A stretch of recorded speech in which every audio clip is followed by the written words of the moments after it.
Hey kids, welcome back to 396 Guitars. We have a Charvel on the bench today. It's got a little bit of an issue. I'm going to get right to work.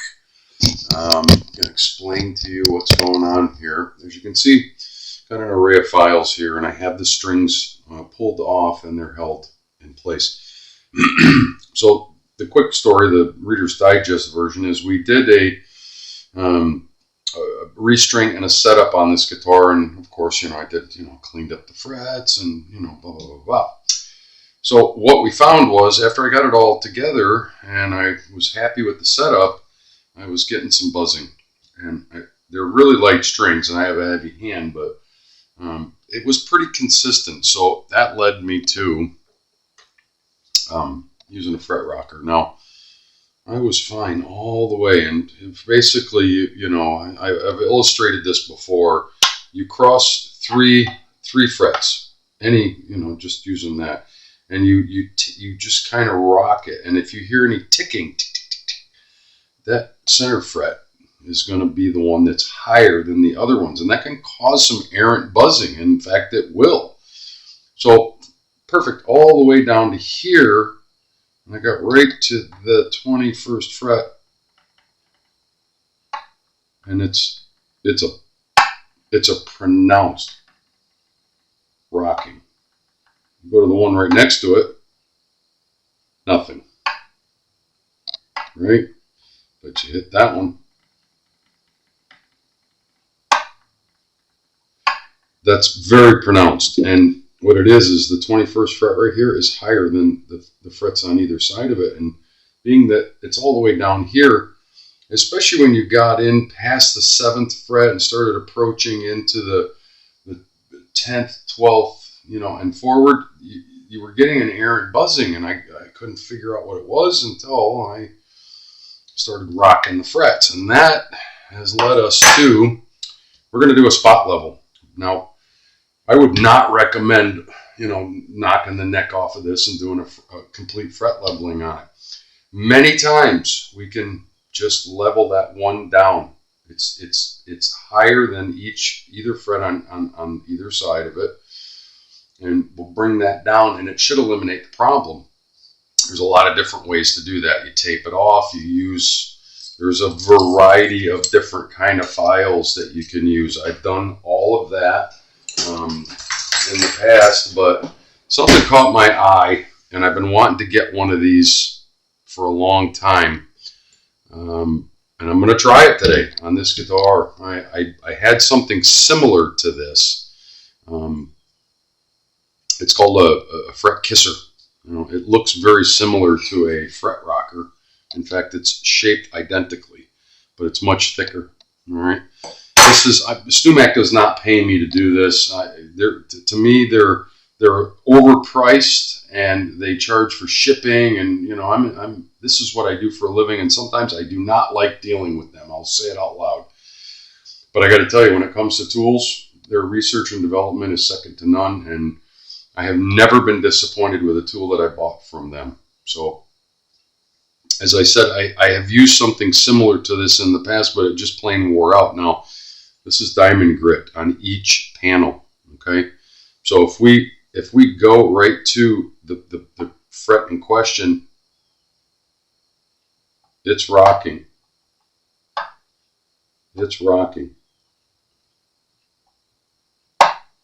So what we're going to do is ever so slightly knock off using that diamond file grit right there in the middle. It's flat, machined perfectly flat on either side, and then the fender, the O fender, is going to get filed down. And it seems counterintuitive, but it's less intrusive than if you used a traditional file like the ones I showed you, because those are unwieldy and they can slip, and you got to tape off everything around it. You can actually use this tool with the strings on the guitar. Okay, you can slide it right in between, just loosen them a little bit. What we're doing is pulling the strings off to the side. I don't want to de-string the entire instrument. And we're gonna knock some off of there. And then, every once in a while, check your work and see how much it took off. Still. So you're not going to take off a whole bunch. You're just very carefully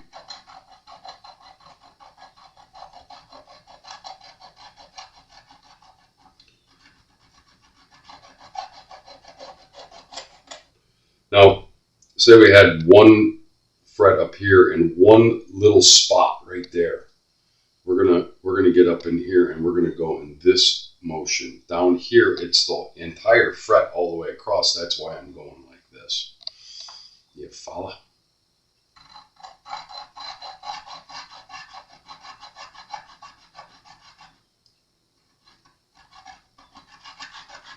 I can feel it cutting.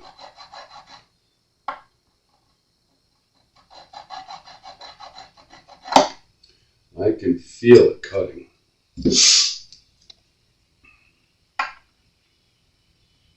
Oh, it's getting better. And the middle is still pretty tall, and on this side, I think I'm just by the position that I'm sitting, I'm doing more on that side. I like this because it's easier, it's more tactile, it's easier to hold.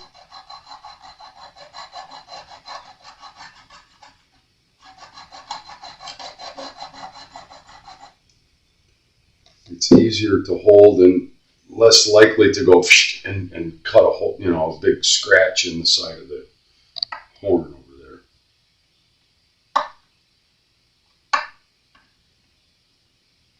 Much better. It's getting there. And as I always say, little by little by little. Don't go too much.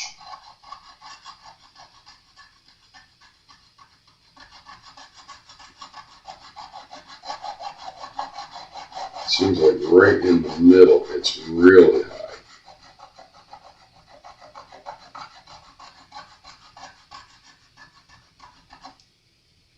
I want to see just how flat the top of that fret is getting. I can actually see the fret is getting flat on the top, and that's what we want because we know we're taking material off of that. Now, this fret and this fret are getting a little marred too, so when we crown and polish this one and finish it, we're going to have to polish both of those because we're rubbing on them, and that's it's part of the job. I've seen guys use this with a protector, but it's not protecting any of these. You can take these off if you want, but it's not giving you an accurate feel for what you're doing.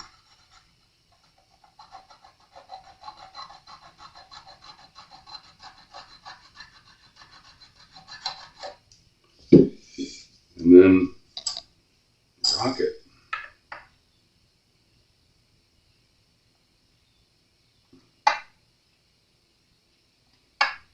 We got it.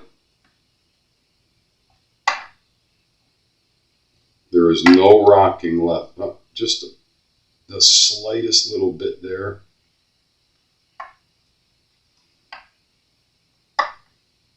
Just a little bit on this side.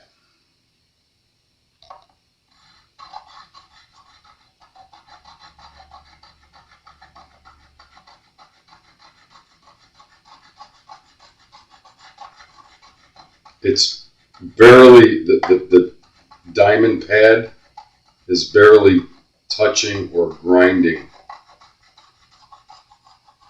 everywhere else.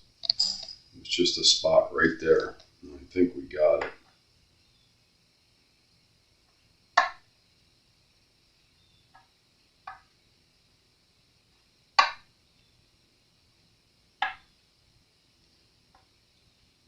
Yeah, we're going to call that good. And there's very little, if any, wear on the diamond pad. That's This should last for hundreds of spot leveling like that. So that brings us to the next step.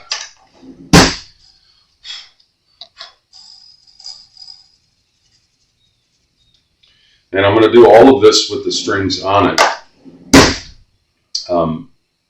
The next step is, what am I doing? Pay attention. I'm going to get my Z file out. My trusty Z file. Now, again, diamond, this is what I use when I do fret leveling. We're going to make a mark on here, and then we're going to go on one side, very carefully clean it up, and then very carefully clean it up on the other side. I am going to tape a little bit right over here, because just that motion alone and getting over there could hit, and over here could hit. So stand by while I tape that off a little bit, and we'll be right back. So the next step, this is our fret that we just filed down. You want to put a mark all the way across it. Just a Sharpie, usually blue, but I couldn't find my blue one. Now, why do we do that? Well, because now we're going to have to Z file it. Now, there's two different sides to this, and what it's going to do is it's going to crown both sides of the fret up to a nice little flat spot on the top. It's a misconception that you want your fret completely round. It's not really how it is. It's a landing strip, and it's basically called a landing, where the fret actually touches, or the string actually touches the top of the fret. It's just a very thin, flat line.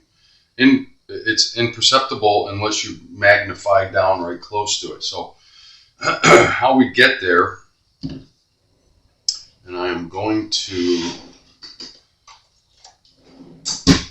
without taping off,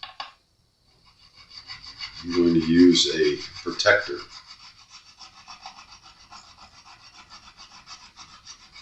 And first go one way,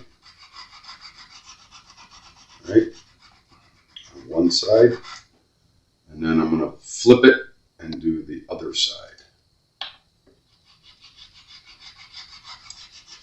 Normally, if I was doing a fret leveling, a whole fret leveling job on this, I would have the entire board taped off and I wouldn't need to use this. But that's not where we're at today. And be very mindful what you're doing back here. You're not hitting with the file.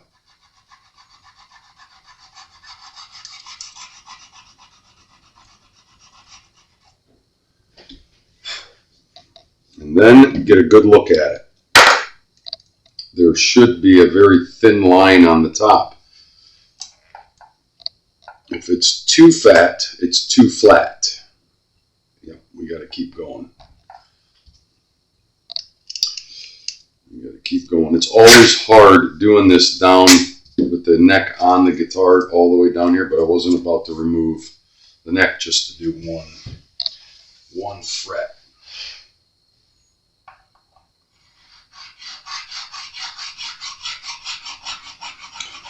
I have a brand new Z file that I've been wanting to break out, because this one's 100 years old and has done thousands of frets.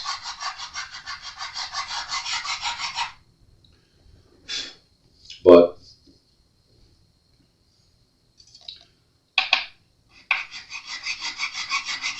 I have been holding off breaking that one out, because this one still works.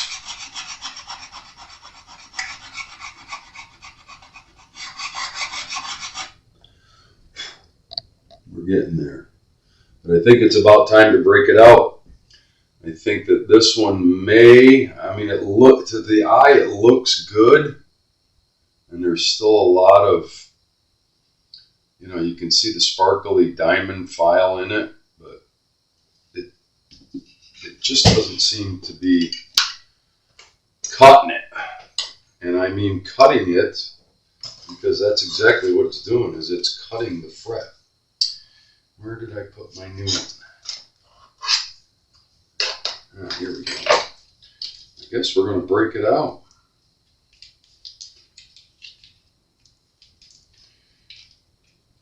No file is lifetime. It's just not realistic to think so.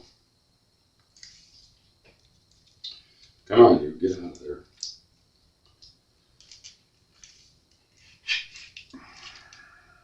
Oh, for the love of Pete.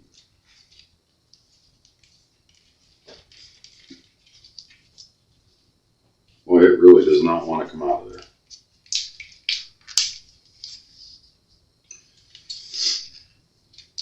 Yeah, it's always something. It's like it's stuck. The plastic is stuck to the handle.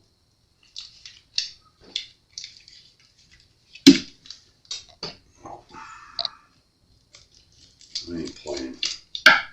Get out of there. That thing did not want to come out. All right, let's give it another shot.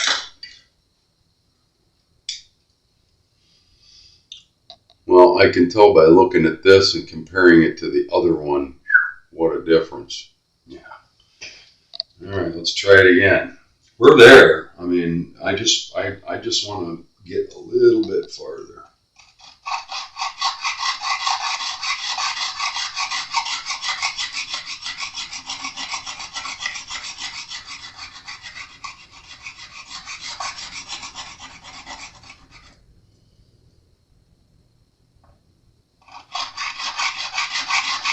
I can hear it. It's cutting more.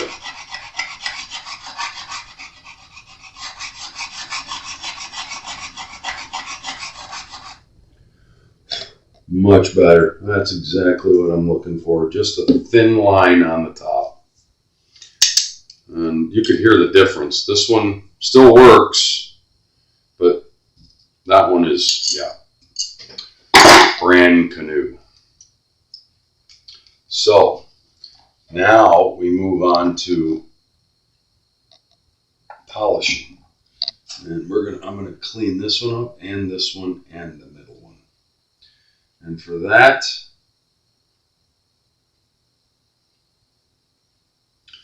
I think I can do it with just the protector.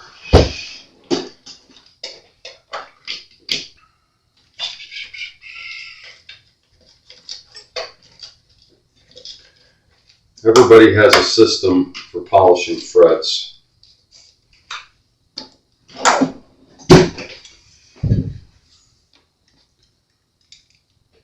I use these. I like them because they're easier. There's a coarse, a medium,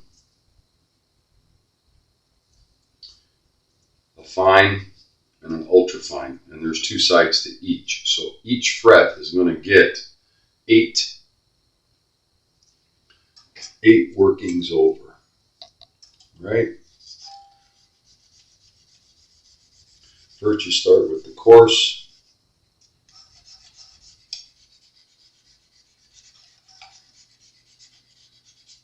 Both sides.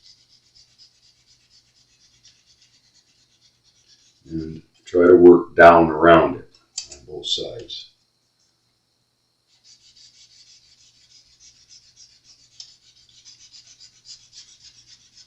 And the top all the way around.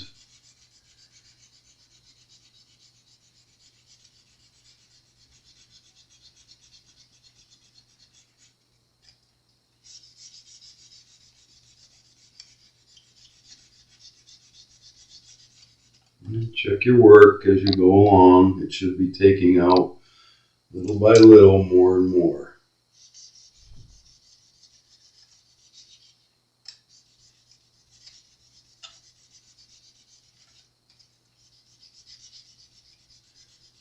And I'm just doing both sides because we were, rubbing that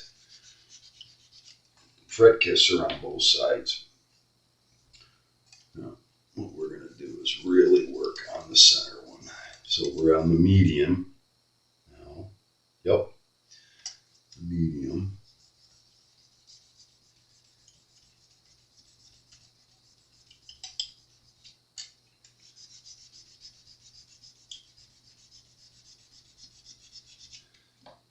We're going to do those too, but only with the fine and the ultra fine. And once you get down to these last couple, you should have polished that up beautifully.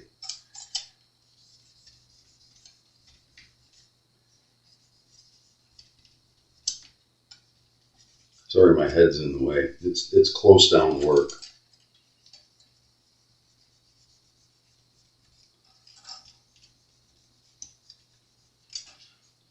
These 3 frets are going to look better than the rest of them probably by the time we're done.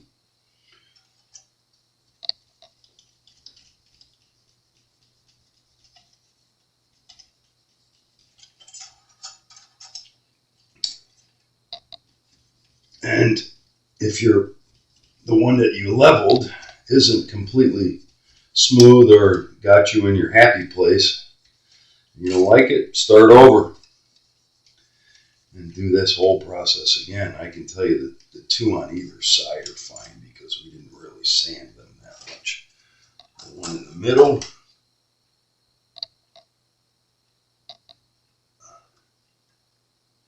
is pretty darn good.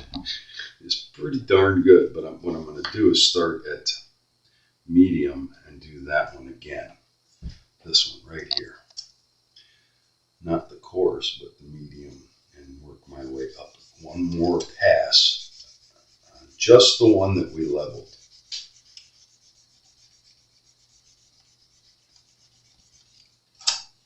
And that will make that one almost brand new. The other 2 are fine.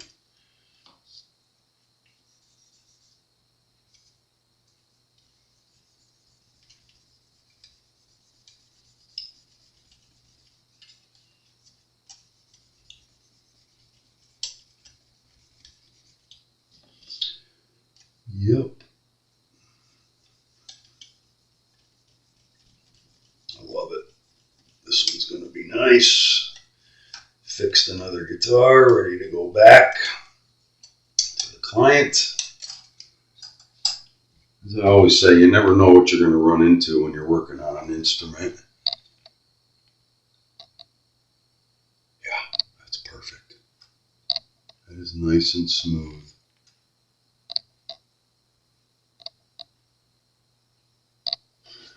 And then the last thing, just to double check your work,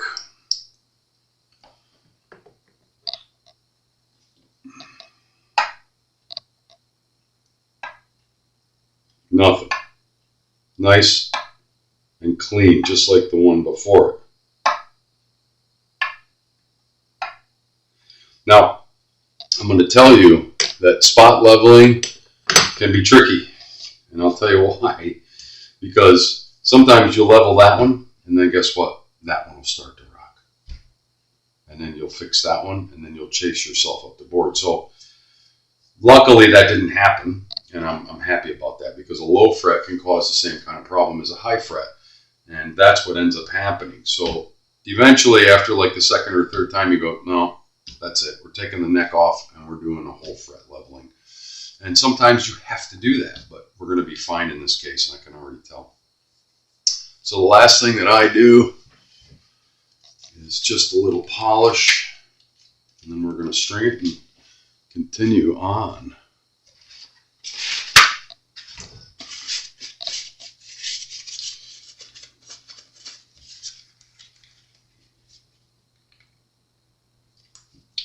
Just a little bit of polish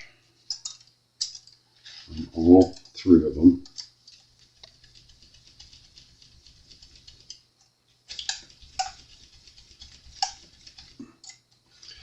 All 3 that we were kind of boogering with. Get the tarnish off. All right. Yep. Beautiful. Okay, I'm going to pause briefly while I restring it, and then we're going to test it. We're going to just go through our setup and make sure that nothing should have changed. All we did was loosen the strings, clasp them, and move on to fixing that fret. Should be pretty straightforward at this juncture. All right, I'll be right back. So, as I said, we had already done a setup on this guitar. We restrung it. It's got 8s on it. Got everything set exactly where I liked it. We're just going to tune it and double check our settings, but we should be golden.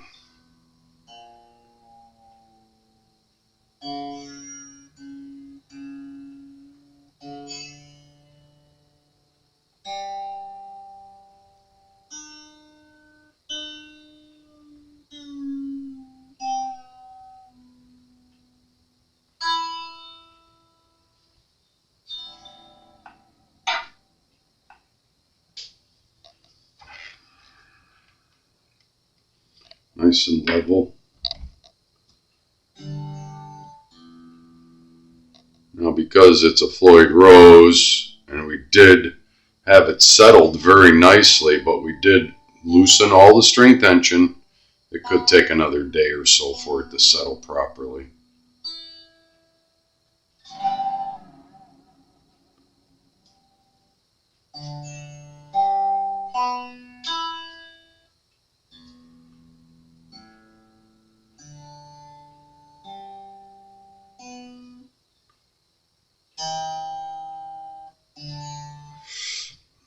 I noticed a slight buzz on the D string before when I was doing the setup, and yeah, that nut slot's a little bit low.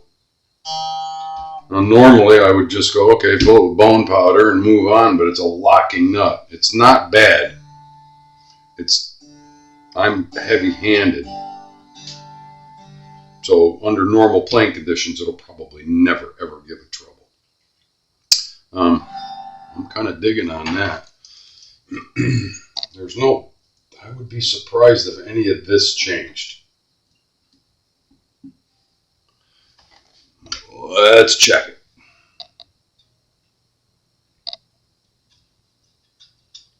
Perfect. Perfect. And string height.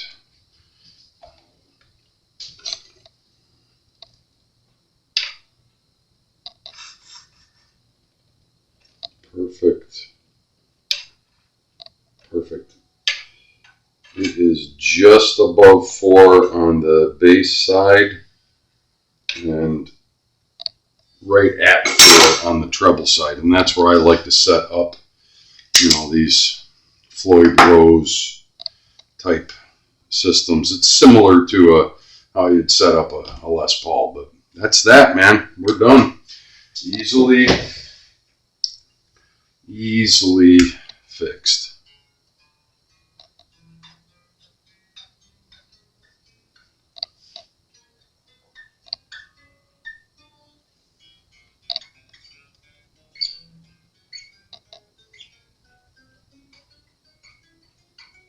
That's where we were. Oh, by the way, we had a dead fret right there, but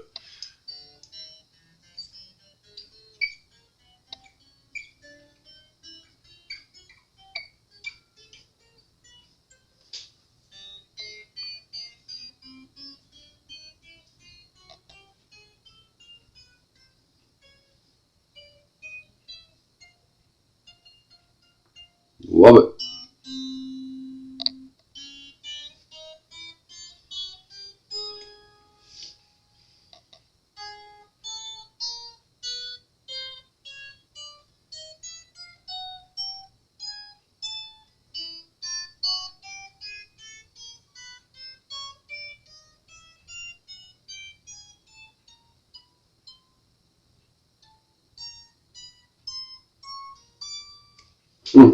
It's perfect. And it was, giving me a little trouble, especially on the bass side, more pronounced than it was on the treble side. But yeah, Yahtzee, she's ready to roll. Remember, if you dig what I'm doing, like and subscribe. Please share. I appreciate all your comments. It's Blackjack with 396 Guitars. We'll talk soon.